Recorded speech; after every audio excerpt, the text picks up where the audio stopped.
I created a program that saved my company millions, but my coworker stole it. The CEO's revenge was epic. I, 32M, have been working at my company for nearly 7 years now. Started as a junior analyst and worked my way up to project lead in our operations department. The company is mid-sized, about 300 employees, in the logistics industry. We've been facing some serious challenges lately with rising costs and inefficiencies in our supply chain. About 6 months ago, I noticed a pattern in our shipping data that nobody else seemed to catch. We were hemorrhaging money on redundant routes and poor scheduling. I'm talking millions of dollars annually just evaporating because nobody had taken the time to analyze the patterns properly. I brought it up to my direct supervisor, but he was always too busy to listen. Classic middle management. So I decided to take matters into my own hands and develop a solution on my own time. For 3 months, I stayed late after work, came in on weekends, and even worked through a family vacation to build a comprehensive optimization model that would completely restructure our logistics flow. The model wasn't just theoretical. I created a full implementation plan, cost analysis, timeline, and even designed the dashboards we'd need for monitoring. This was my baby, something I poured hundreds of hours into because I genuinely cared about the company's success. When I finally completed everything, I emailed my supervisor asking for a meeting to present my findings. His response: "Send it over, and I'll take a look when I have time." I knew what that meant. It would sit in his inbox forever. That's when my coworker entered the picture. We'll call him VP, for Vulture Person.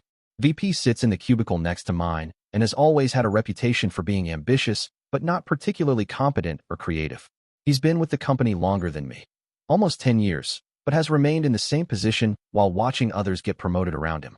VP overheard my conversations about the project and occasionally asked questions. I didn't think much of it at the time. I was actually happy someone showed interest. One day, I had to leave early for a doctor's appointment and didn't lock my computer. Big mistake. My files weren't password protected because, frankly, I never thought I needed to guard against my own colleagues. The next day, I came in to find an all-staff email from the CEO praising VP for his groundbreaking logistics solution that would save the company millions annually. My heart dropped. I quickly clicked through to see the attached presentation. It was MY work. Every single detail, just reformatted with VP's name on it and some company branding. The worst part? VP had been invited to present his innovation at the quarterly leadership meeting that afternoon. A meeting that I, as a mere project lead, wasn't even allowed to attend. I felt physically sick. My hands were shaking so badly I could barely use my mouse. For about 20 minutes, I just sat there, stunned, trying to process what had happened. Then the anger hit. White hot, blinding anger. My first instinct was to march straight to VP's desk and confront him, but I forced myself to take a deep breath. This needed to be handled carefully. If I made accusations without proof, it would be his word against mine, and he had already gained the upper hand. Fortunately, I had one advantage. I'm the kind of person who documents everything.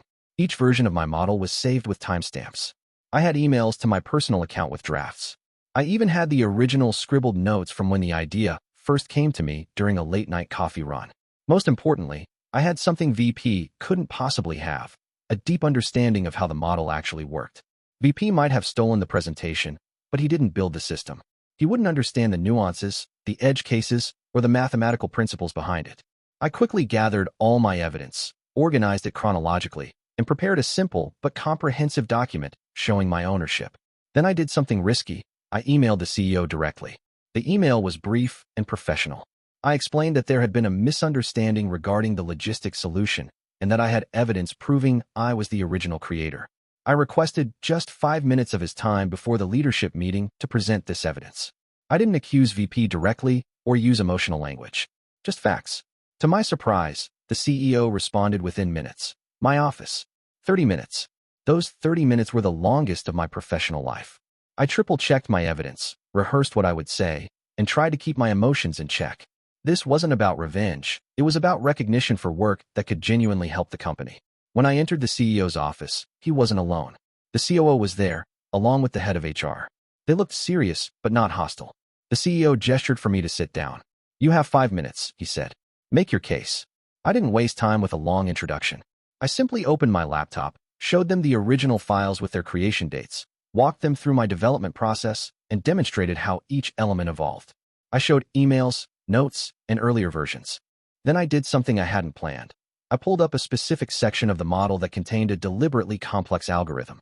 "If VP created this," I said calmly, He should be able to explain how this particular calculation works and why I chose this approach instead of the more obvious alternative. The CEO's expression shifted. He leaned forward, looking at the screen more carefully, then back at me. How long have you been working on this? He asked. 3 months, sir. Mostly nights and weekends. And your supervisor knew about this? I attempted to discuss it with him several times. I replied, keeping my tone neutral. He exchanged glances with the COO, then turned back to me. The leadership meeting starts in an hour. Be there. That was it. No confirmation that he believed me. No apology. No indication of what would happen next.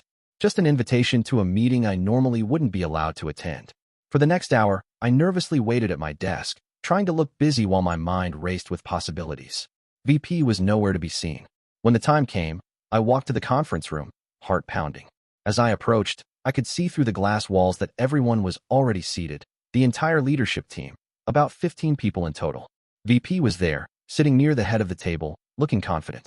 As I entered, conversation stopped. The CEO nodded at me and pointed to an empty chair directly opposite VP. Now that we're all here, the CEO began. I understand we have an innovative solution to our logistics challenges to discuss today. VP straightened up, clearly ready to begin his presentation. But the CEO continued. Before we start, I want to clarify something important. Innovation and initiative are values we pride ourselves on at this company. Taking credit for someone else's work, however, is not. The room went completely silent. VP's face drained of color.